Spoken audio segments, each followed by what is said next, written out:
Good morning, one and all, and welcome to Monday morning. It is good to be here again. Good to see you.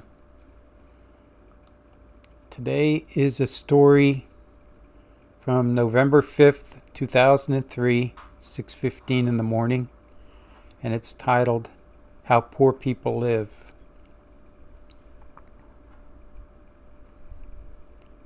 One day, a father of a very wealthy family took his son on a trip to the country with the firm purpose of showing his son how poor people live. They spent a couple of days and nights on the farm of what would be considered a very poor family. On the return from their trip, the father asked his son, "So how was it?" "It was great, Dad." "Did you see how poor people live?" the father asked. "Oh, yeah," said the son. "So tell me, what did you learn?" asked the father. The son answered, "I saw that we have one dog and they had four. We have a pool that reaches to the middle of our garden, and they have a creek that has no end. We have imported lanterns in our garden, and they have the stars at night.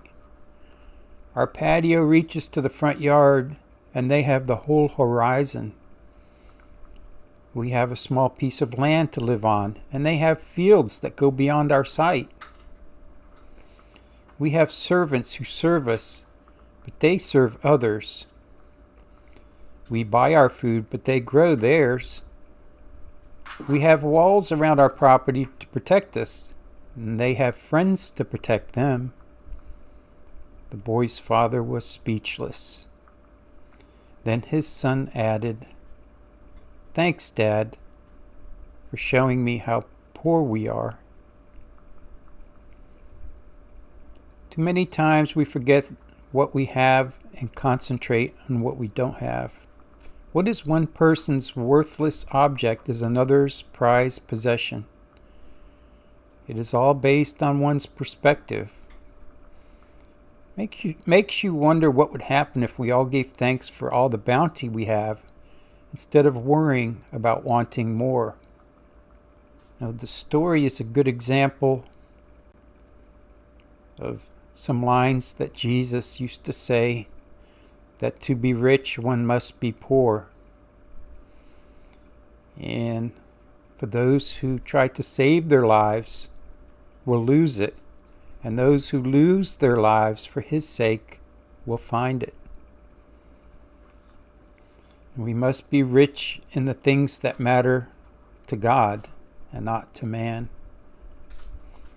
For it'll be on that last day that we spend on this earth that we finally open our eyes and realize just how unimportant physical possessions are when we get ready to leave them all behind. Today is the feast day of St. Margaret Mary Alacoque. I just thought I'd mention that. And the reason why she's one of my favorite saints and what attracted to me to read her story was that she came from what would be considered today a dysfunctional family. She didn't have a perfect childhood. She was sick with rheumatic fever for years.